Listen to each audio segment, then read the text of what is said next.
Pub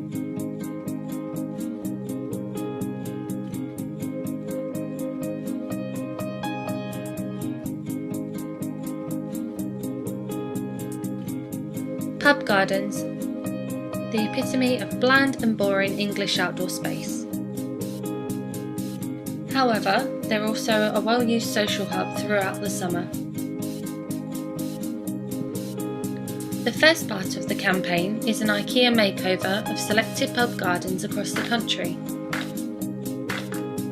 The second part is the Gnome Hunter app that can be used in the gardens.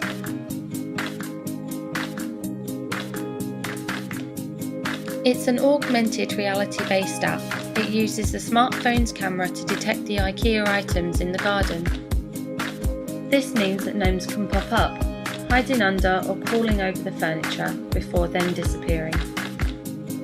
You have to be quick to catch them. Prizes like free drinks and discounts can be won for those that are. While gnome hunting, users will also see buy buttons appear next to the IKEA items, allowing them to purchase that perfect chair for the corner of their garden back at home. Skål!